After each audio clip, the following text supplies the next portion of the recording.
Welcome back to today's video. The car we're about to review is for sale. I'm going to put the link in the description of this car if you want to come take a look at it. This is a fun car for us to review, and I'm actually really excited to kind of dive into it because I've never even attempted to dive into it before. And we found it when we came in here, and Neil, what car is it? It is a 2024 Toyota Land Cruiser, first edition. First edition, so it's fully premium, everything you need in it, full leather seats, full interior, JBL sound system, and basically the full package for you to make it into a overland vehicle. It already is a pretty good factory overland vehicle, but I can only imagine the certain types of things you can do to this car and the certain off-roading capabilities that it has. So today we're going to dive into it, showcase it a little bit, let you know a little bit about the specifications of this car, and see how we really feel about it overall compared to some of the other cars that we've done on the channel. How much brand new? Brand new, it was $74,950. Oh my goodness. And it's the only one that ever comes with leather seats, the first edition. Oh, really?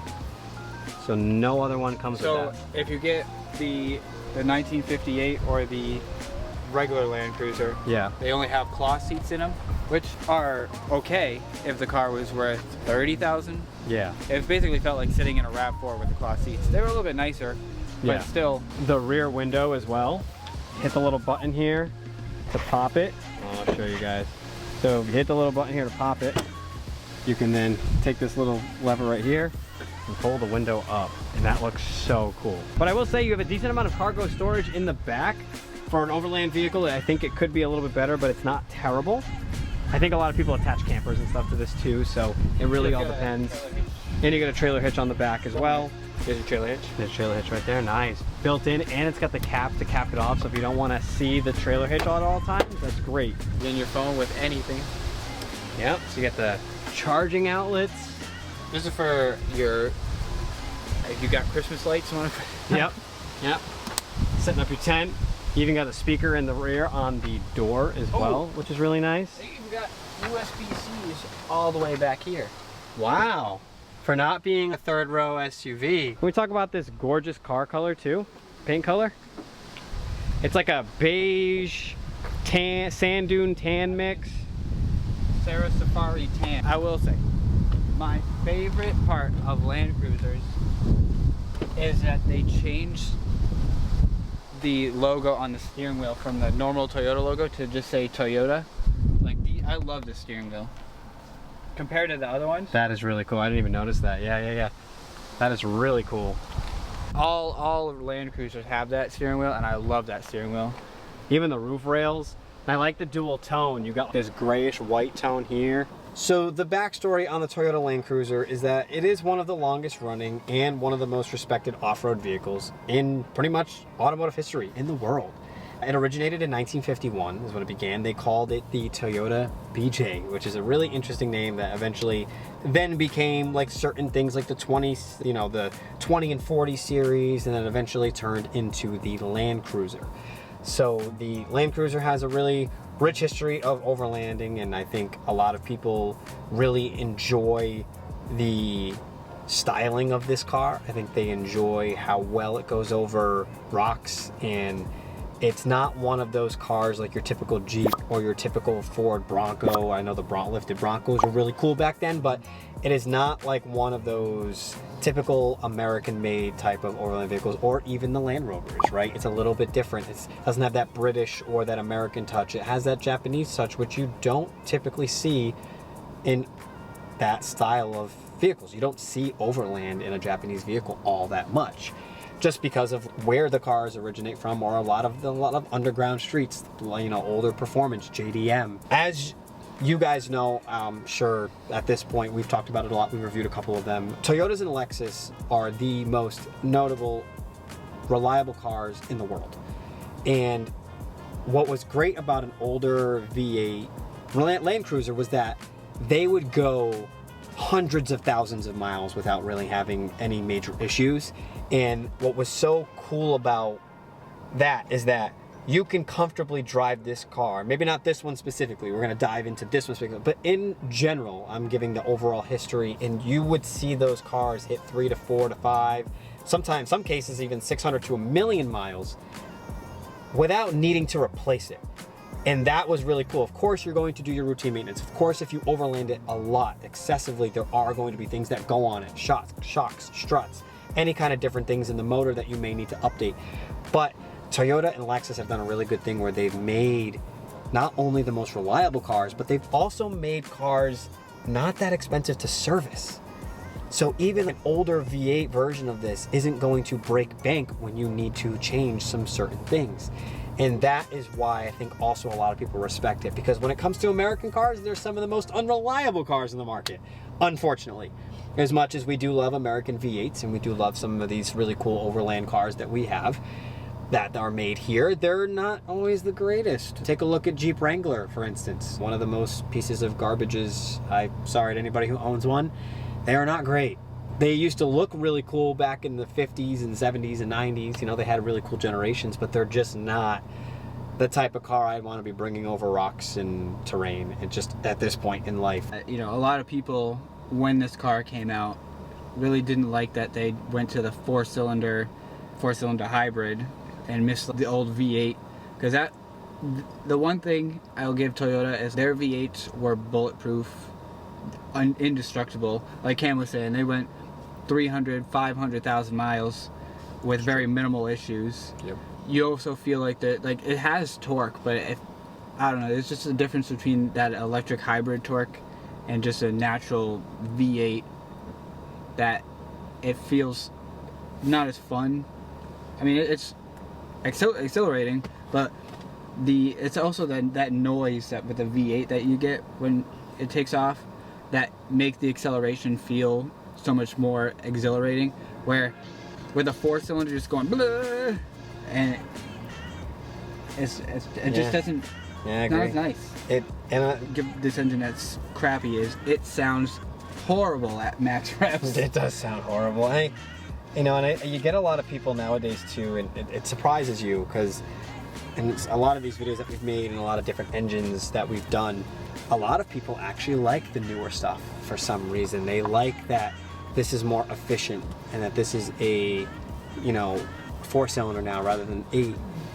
Yeah, for all the gripes I have of this car, the engine and the price about it, I still really love this car. I do too. That's cool. The biggest, Toyota has come so far with interior. Their interiors have if you don't get a base model. True. The base model Corolla and all that are still very basic. But if you get a quality Toyota car, they do a good job on the interior. This is one of the nicest interiors I've been in a Toyota. Yeah, the white piping stitching is a grayish white, off-white. It looks great. I love the black interior, which feels very comfortable too, which is nice. I really like what they did. It feels premium for a Toyota badging car, which is nice to see. You don't always see that, and they're almost making it like it's like a baby Lexus now. While back then, you get into a Toyota compared to a Lexus, even though Lexus owns Toyota. If you get into my Volkswagen, not all Volkswagen, but my Volkswagen compared to an Audi, it's not too far off, which I think is great in terms of basically I feel like I'm in a Lexus. Doesn't mean it's gonna drive like one, but it feels like one stepping inside. If I was in the GX, which I've stepped inside a GX before, that is true. I'm not saying it feels as premium, but it's pretty close. And I gotta give it to Toyota. They did an amazing job with this. It's a hybrid, but it still weighs, even with losing half the engine, it still weighs more than if this just had a V8. True, it still weighs. Well, because now you're adding in the hybrid system, which is going to basically supplement the V8. The four cylinders weighed way less. Oh yeah, 100%. And it makes the engine work just that much harder because it has that much weight. Exactly. So having tests, I can understand where people could probably complain about that in terms of they may like the four-cylinder, but maybe it's not as efficient as people initially thought it would be because of that extra weight added in from the hybrid battery.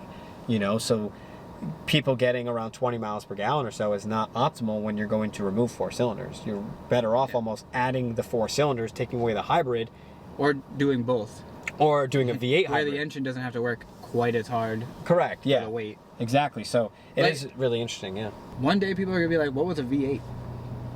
they're gonna forget about it. And that's why, you know, we make this video, because a part of it is because this car doesn't have a V8 either, and this car has what, a 70-year history of just amazing V8s and amazing overland cars that have been featured in movies, that have been featured in TV shows. Richard Hammond had a Land Cruiser that in have been, Bolivia. Yep, that has been featured on Top Gear. So when you put that in perspective, this, even though it's new and it's cool and they brought it back, it's not the same as its original roots. It's a little different. They decided to try a different route.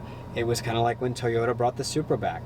There was a lot of mixed emotions about that Supra coming back. A German engine in a Japanese car. Right, because you have... It's not really an EDM anymore because it's got a German engine in it. Right, it's not a JDM car, right? It's not... And we've both driven both. Yeah. And sitting in a Toyota Supra, it feels like you're sitting in a BMW. Oh, 100%. Like the buttons are all the same. You're sitting in a and the only 340. thing is they put the ugliest Toyota steering wheel. Yes, the worst. The only things that really Toyota in that car are the seats and the steering wheel. I mean, everything And the else. key. And the key. Don't get me wrong, the Supra is an amazing car with that B58 in it. I do love it, but it's just not the same feel that you would have had in 1997 when they made one of the last Mark IV Supras. So it's one of those things where, yeah, did this specific Land Cruiser lose its touch? Did it lose its feel that it used to be? A 2023 or 2024 to a 2026, probably the same. Maybe a couple little features and stuff.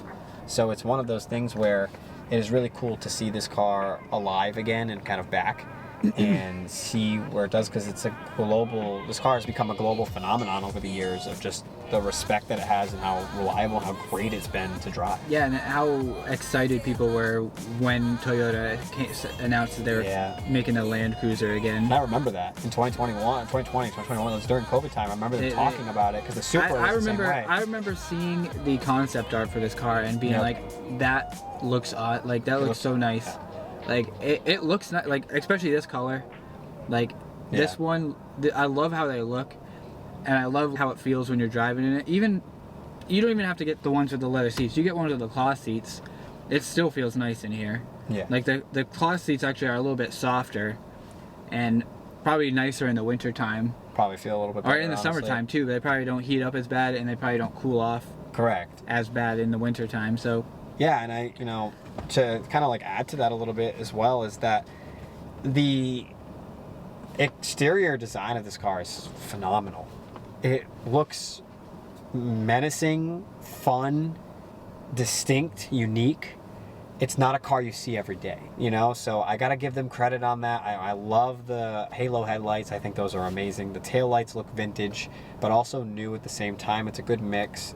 I love the technology in this car. A lot of cool 360 overhead cameras for camping and specific trailer hitch views that you can utilize. Like, the older ones didn't have all those fun views. So it's cool that now you can almost get a feel like I got my Land Cruiser with all of that. There's nothing that feels older than getting in an old Toyota interior. Yep. Because it starts rattling. You get on this. Yep. One of the classic coolest you get in there. Yep. One of the coolest Toyotas I ever stepped foot in. I think you won't get in an Audi. Yeah, true. One thing I love, there was one Toyota I stepped into one time, an old one that I really loved. It was the FJ Cruiser. FJ Cruiser. The FJ Cruiser. It was a 2000. My grandma almost got one. Oh yeah. And I wish she did, because they're amazing. Like it was just not her style. Yeah, I understand why she didn't. It's another. But it would have been such a fun car. Like once I got my light, because this was before I was 10, 11. Yeah. Like, but if my grandma got that and I could have had that as my first car, that would have been amazing. It was, but yeah, I mean, it was that's also a really cool car. It doesn't have as much history, but it is really cool. But it was a 2005. It had 240-something thousand miles on it. 0 issues. I drove it around for a little bit. I did not make a video on it, which I regret nowadays. But when I drove around in it, it was solid. Absolutely solid. And that raises the question of, if you put, this thing has 7,500 miles. I want to see this at 250. Because like you said, these are still the most reliable cars in the world. But almost every single car brand is not necessarily the same. They're all different now. They're not as reliable as they used to be, right? So, it's gone downhill in terms of production costs and effort. And amount of electronics standard in cars now also right, plays a electronics part in that. that may fail, that didn't have back in 2008, 2005, right? So when you put that in perspective, is what would this car be like at around 250? And if any of you actually have one, because this car's been out for about 5 years now in total, if you have one that has that many miles, what's it been like? Let me know. Like, definitely let us know in the comments. And also too, I want to throw in the vlog. At any point we're ever making these car review videos, if you guys have done this before, and a lot of you guys actually listened and did it, and I love it, I appreciate it. Our Instagram is always linked down below in the description. If you guys have a car that we're reviewing, you've modified, you've done something to it, like in this specific case, this is an Overland car. If you have an Overland build on this model or the older one, DM us on Instagram. Maybe we'll feature it on for a chance, we'll feature it on the channel. And I just really want to, maybe we'll make a YouTube short or something. We'll showcase it on the channel a little bit. We'll shout you guys out if you want. Like, definitely showcase that to us. We want to see your builds. We want to see what you do. Any car that we review, anytime we're doing it, we're sitting in that car and you own it, let us know. For sure. Alright, so now we're going to do our real speed review on this car. If you guys haven't seen a real speed review, it's basically we just have 10 categories that we score it out of. The high score is 96. So, I mean, if this car gets a 96, it's a perfect car. So actually, in our review sheet, we do have an entire review sheet that we keep. The lowest is the 2026 Audi S5. The highest is the GR Corolla. You have to grade it equally based on, you have to grade it fairly based on what the car is. We could easily sit here and say power in this car is a 2. But it's an Overland vehicle, 4-cylinder. It's not meant as ever going, you know what I'm saying? It's not meant to be like that. So we do grade it fairly. We just have more critiques on German cars, it looks like. So, which is fine. But I'm going to tally up the scores. For some freaking reason, we keep forgetting to tally up the scores. Yeah, we're still new to this review thing, I guess. So when I'm going back to editing the video, I have to go through it all, and it's just a pain. So we actually thought the Golf R was like a 64.5. It was actually a 65.2. We were slightly off, which wasn't bad, but we got the whole thing down. So today, our goal is to get it down. So, starting with power. Now, we haven't really got to drive this car today, but I've driven this car multiple times working at Toyota dealership. It's got good torque, low end torque, so like it picks up off like from a dead stop good, but it's not like super powerful, throw you in your seat where you'll go like fast. It's an SUV too, but for the 4-cylinder it's got and the hybrid system, it's a 5 out of 10 for power. Like, it's not crazy for an SUV, but it's also gets you where you need to go. It gets out of its way. It's not like it's not like it's an underpowered. And that's where Lexus would probably take over, because the Lexus version's probably a little higher powered. So that's it's where got a V6 in it. Exactly. So when we're kind of grading this, we're going off of our own opinion, but we're also going off of, there's another version of this car out there that Toyota makes that does have a little bit more. So that 5 out of 10 doesn't mean like, because if this was the only car on the market for this, compared to like a Jeep, or compared to, because this thing has 320 horsepower, I think. And 390. Yeah, so this car is actually quite powerful for what it is. That beats out a Jeep Wrangler. That beats out the Land Rover Defender, in my opinion. So I'm going to agree. I'm going to give it a 5 out of 10 for power as well. I didn't drive it a lot, but I did drive it enough to know it's not bad, not great. 5 out of 10. So road presence, it's a Land Cruiser. It is probably the most visibly that's a Land Cruiser. Wherever, if you're a mile away, it's like, hey, there's a Land Cruiser up there. Like, yeah. And it's especially because of the hype that it had, at least for the last couple years. I gotta give it a 10 out of 10 for road presence. It's a definable, like, no, I know that car is what it is. I agree. I think it looks better than the Lexus, than the GX. It does. And the GX looks cool. I'm just saying, I think it looks better. I love how plush these seats are. So I'm actually going to give it, we talked about it earlier in the video, so I'm not going to go into crazy explanations this time, but I'm overall going to give this, I'm going to give it a 9.5 out of 10. Could it be a little bit more comfortable? Of course it could. It's not a Range Rover. That's where it gets a little bit extra, right? But it's comfortable. It's close to Lexus comfort. Very close. The suspension in this, from driving it, is off-road suspension, so it's also pretty nice. So I'd give it a 9 out of 10. It's stable. Yeah. It's stable. All right. Next is price for what you get. Price for what you get. So brand new. Yeah. This one feels more worth the over $70,000 price tag. Correct. Only because you get leather seats, you get all the features in it with all the electronics. Overhead cameras. Overhead camera, the 360 Yep. camera, you get Yep. fog lights, whatever it Yes. is. You get your fog lights. you do get your fog lights, auto high beams. You get all the other JBL audio. locking differentials, which I think those come in all the models. They might, yeah. Cargo features as well on the rear. For over 70,000 and everything you get in here, it's worth it. When you get the one with cloth seats and it's over 65,000 still, that's where I'm like, all right, that's a bit much for cloth seats. So overall, I'd say it's a 7 out of 10. 7 out of 10. I agree. That's exactly like what I was for thinking this on model, it's an 8, but for the other ones, it's a 4. So I just that. 7 good in between for overall general. Yeah, I like that. I mean, it's an Overland enthusiast stream, right? It's exactly what you want in a car. It's because it has the exact suspension setup, exact interior setup. It's ready for you to go, just like the old ones were. other than tires, I wouldn't go with the highway tires off-roading in this. No, I think they set it up. The car you can build off of. Yeah, It's got the locking differentials. That's all you need for That's all you need. off-roading, pretty much. yeah, exactly. Acceleration is, well, as you guessed it, probably nothing crazy, but like Neil said, it has good low torque, low end torque. So honestly, for acceleration, I would probably just give this thing, probably for what it is, 7 out of 10. Nothing too crazy. So maybe, you know what, I'll go 6 out of 10. 6 out of 10, it's nothing crazy, but it's exactly what you need it for. The low end torque is going to help you over the hills and over the rocks and over the terrain that you're going to go over. So It's got perfect. good acceleration for rock crawling. Exactly.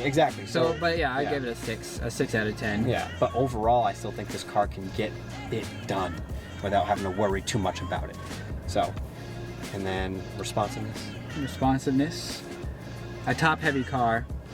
It definitely handles pretty well.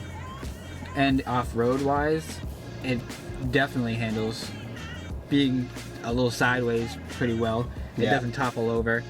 But its responsiveness, I'd give it a 7 out of 10.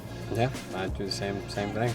7 out of 10. I think this car has a lot of great capabilities. It always has. One You know. downside is the transmission is a little bit laggy compared to other Toyotas or other off-road cars. Correct. I think that comes from the hybrid system. And The hybrid system is trying to switch back and forth. I think the transmission can only handle so much. its transmission is a little laggy.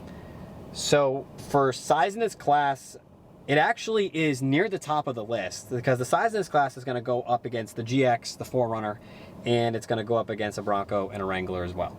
It is slightly bigger than a Wrangler. It is bigger than a Bronco, not the Bronco Sport, the Bronco. But it is smaller than a Sequoia, Tahoe, or a Suburban. So I got to give this car credit. This car, they built it just the way they used to before in terms of sizing, which is excellent. Thank you, Toyota, for not making it too small or too big. People don't want that. They want the same size they owned back in the 80s and 90s, right? So I'm going to give this a 10 out of a 10. And the reason why is because you don't have to worry about the size with this car. It's not too heavy. It's not too light. It's exactly what you need to get done what you need to get done. And I respect that. So Yeah. I mean, I'd say the same thing. It's a little bit bigger than a Jeep or the Bronco, or which is already winning in my opinion. I'd give it a 9 out of 10. 9 out of 10. Maintenance. It's a Toyota. Actually, the GR Corolla, only because I had the fire issues when it first came out. Yeah, that was tough. Yeah, they're just Any Toyota, Yeah. You know when you go to a Toyota dealership, that car is going to last hopefully 200,000 or more. absolutely. So the last thing we have to test is the window. Window speed. Oh, and also another little feature that's nice, probably don't get in some of the other ones, is you have your seat memory. You can lock in your seat memory on the side of the door right here, which is amazing. So it's always nice to have that, especially if you have multiple people taking this out for rounds around the mountains. It's good to have. This would be a fun car to take up to New Hampshire. Imagine Going off-road on it, Imagine yeah. building. I this wouldn't thing up. take this on the Kangamangas. No. I'd go on like off-road. You go or something. off-roads over there, but it'd be fun to build it and do that. All right, here we go. So, you're going to window speed, go there.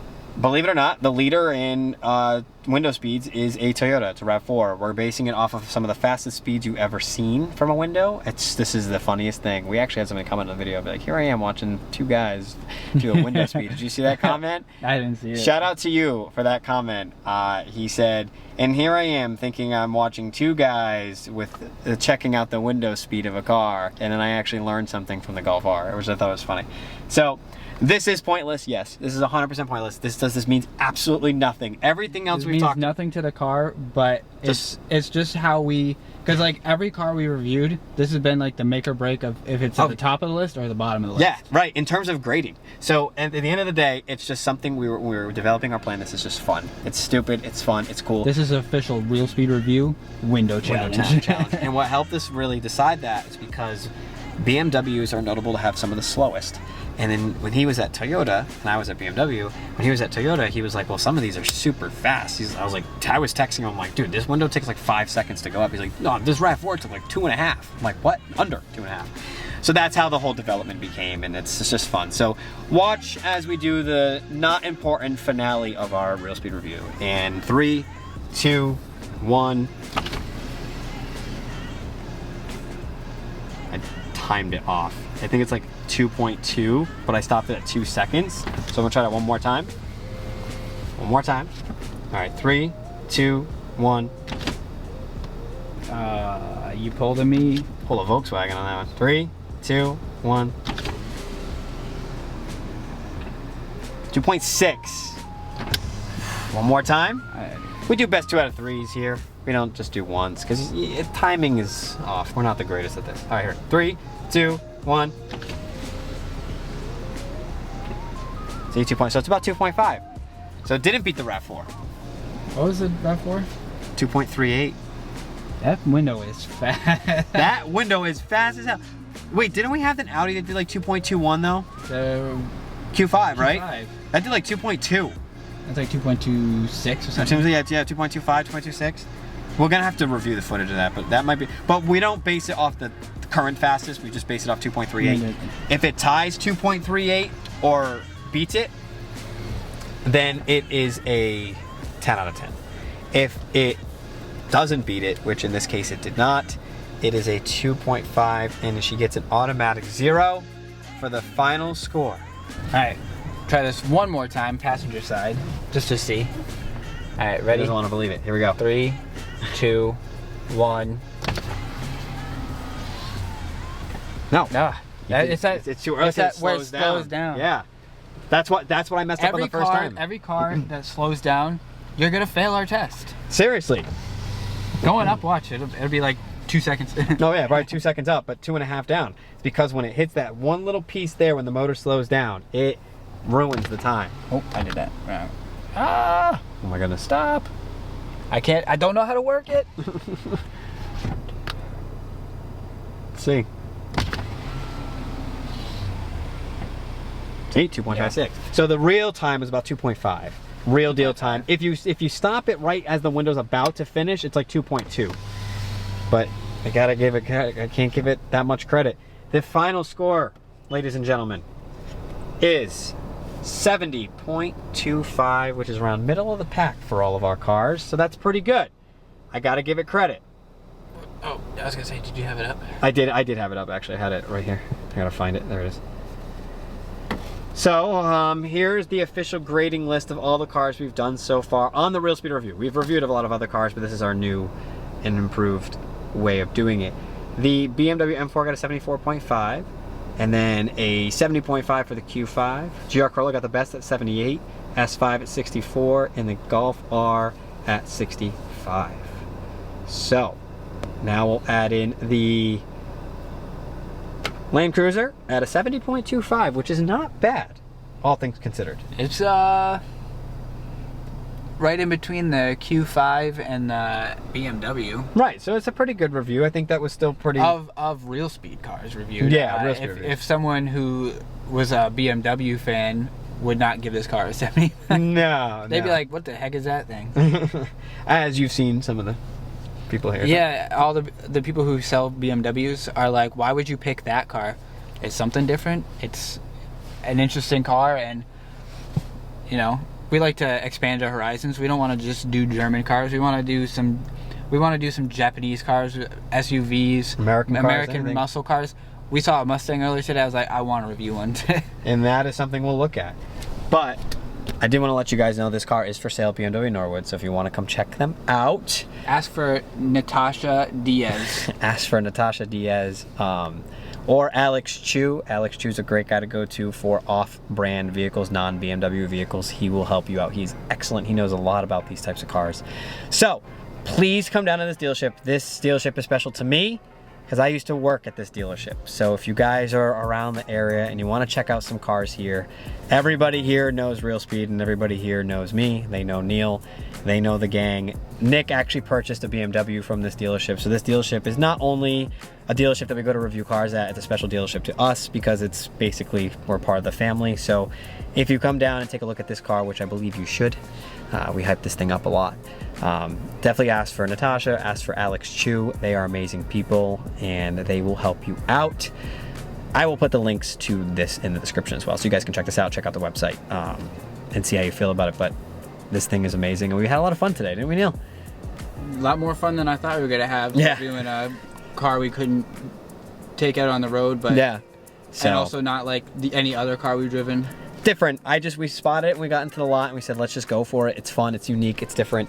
And I'm happy we got to learn some more history on this car and do some more research on it and go from there and try to showcase our thoughts about, we don't just love these fun little manual cars. Like, we love all cars. We're into everything. We will review anything. We love everything. And we want to just showcase that to you guys, that we do love doing our research and learning something new about cars. And I'm sure once we release this video, we'll learn even more stuff from you guys. So we appreciate that. But with that being said, boys, make sure to hit the subscribe button and turn the bell on so you get notifications whenever we post videos. Make sure to go check out Real Speed Clips. Link is always in the description as well. We post some clips of all these videos and some of our fun install vlogs on there. So go check all that out. Have some fun. Enjoy our bloopers and shorts that we post on there. TikTok, Instagram, all in the link in the description. We are posting more updates on there as well. Go check that out. We are in the middle of trying to begin a new series. We are in development process and trying to figure out when that's going to happen. We don't have a definitive time yet, but it should be fun and interesting for all of us to explore. And I'm happy that you guys are here for the ride. So stay tuned. A lot of cool different things that are going to be hopefully coming to the channel this year. And I hope you enjoyed this video as much as we enjoyed making it. So with that being said, peace out. See you guys in the next one.